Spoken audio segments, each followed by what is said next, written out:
Established in 2005, YouTube is one of the first global social networks around, and its relevance continues to do nothing but grow. The video content posted, viewed, and shared on YouTube can be watched on desktops, laptops, notebooks, smartphones, and now smart TVs, any time of day or night. YouTube attracts a larger range of demographics across all ages, hobbies, interests, and careers than any other social media platform. And YouTube videos can generate high search engine page ranking. And of course, the most obvious benefit is that the combined audio and visual aspects of video content will make your message much more memorable than plain textual content. As the demand for quality video content increases, YouTube continues to gain more subscribers.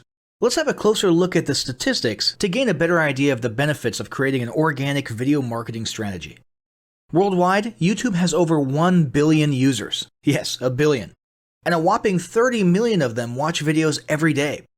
An astounding 5 billion videos are viewed each day, totaling in over 500 million hours of daily viewing. Over 300,000 new videos are uploaded daily. 80% of people ages 18 to 49 regularly watch YouTube videos. Over 50% of YouTube videos are viewed on mobile devices. The average mobile viewing session lasts 40 minutes. So there's an amazing opportunity to connect with your audience there.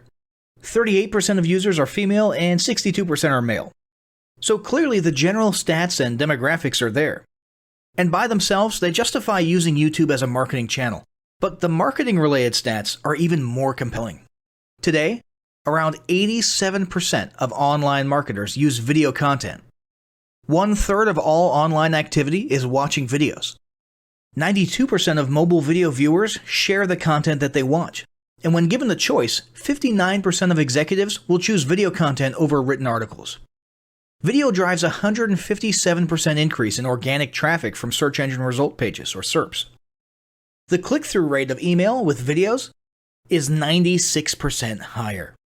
Content retention increases from 10% to 95% when comparing video to text. Users spend 88% longer on websites with video. Blog posts with video attract 3 times more inbound links. Adding video to ads increases engagement by 22%, and 85% of businesses have in-house staff who curate their video content, which shows you how important all your competitors think video marketing is. That pretty much settles it. You obviously need to be marketing on YouTube. Next up, we'll talk about establishing YouTube marketing goals.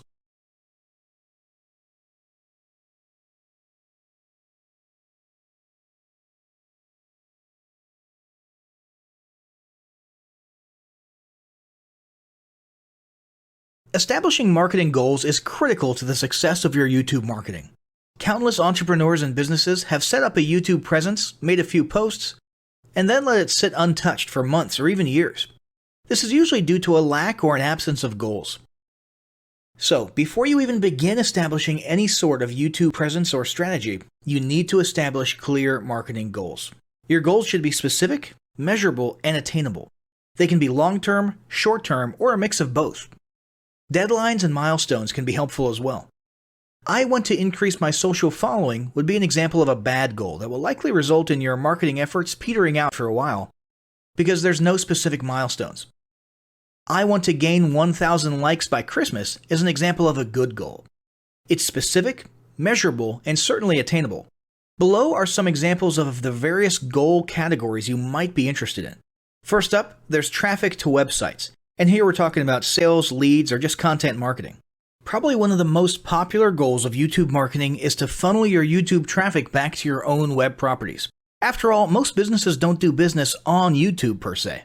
You're leveraging YouTube to obtain traffic and convert that YouTube traffic into brand followers, leads, prospects, and customers. So maybe your goal is to get people to a landing page with a free offer where they can subscribe to your list and become a lead. Maybe they're being sent to a sales page or an e-commerce store. Maybe you just want to do some content marketing, so you send them to your blog. Whatever the case, the end goal for a lot of businesses will likely be bringing YouTube traffic away from YouTube and over to their own web properties. Next up, there's social following, which we like to call YouTube as autoresponder.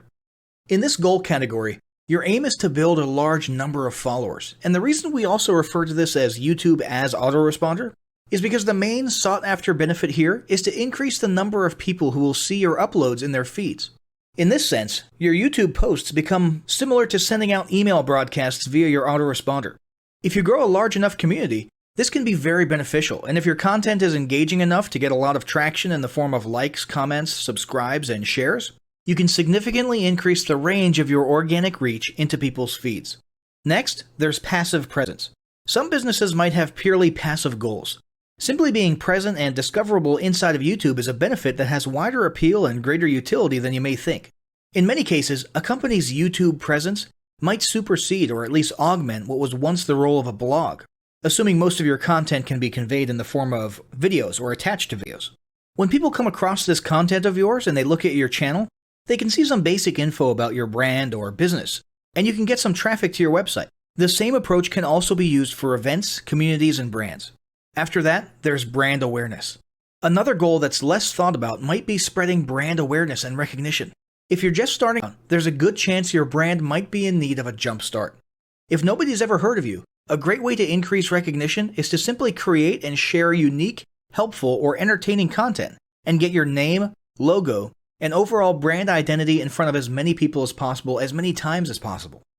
If this is your goal, you want to avoid being salesy in the beginning. Ensure you're focused almost entirely on posting helpful, relevant, or entertaining videos. After that, there's expanding existing audiences. If you've already got an audience, your goal might be to make it bigger. This can be done via several social marketing methods. Sharing viral content, either curated or created yourself, can lead to a huge increase in your YouTube audience. Although creating your own viral content like that can be great, if you don't have the time or means to do so, you can simply leverage existing content that's already been proven to be viral by curating or resharing it with your own comments or angle added to it. Obviously, you don't want to actually steal and re-upload someone else's video. We're talking about doing a little video review or commentary about a content piece, preferably linking to the original content piece, and adding your 2 cents. Also, a few humorous videos can't hurt either.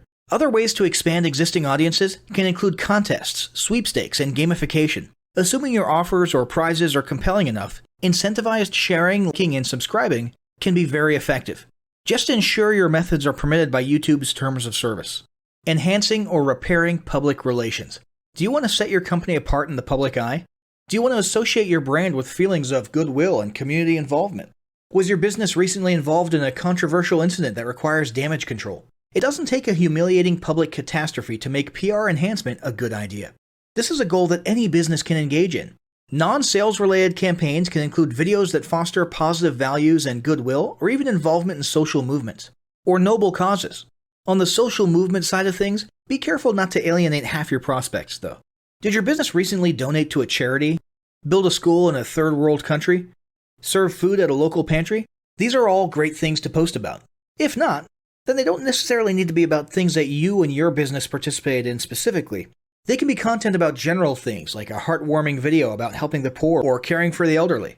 Special holidays like Christmas, Thanksgiving, or Mother's Day also present opportunities to leverage emotions, foster goodwill, and enhance your PR.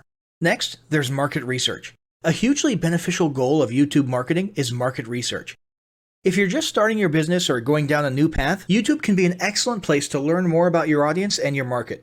This can be done in a structured way with things like mentioning surveys and questionnaires at the end of your videos and linking to them in the description. Or in a less structured way by simply engaging with your audience, commenting, asking questions, and so on. Also, lurking or conversing in YouTube channels or the comments of videos related to your industry can teach you a ton about what your customers want and who they are. Beyond that, you can monitor your competitors' accounts and posts to see what their customers like and what they're complaining about, so you can adjust your business accordingly. Creating your own channel, posting, and engaging in it is another great way to get a constant stream of market and audience data flowing into your business. Ultimately, your goal should be to come up with 1 or 2 ideal customer avatars that you can then base your marketing and product development on. All of the goals you've learned about in this section require some sort of presence on YouTube. Getting that presence started is what we're going to talk about next.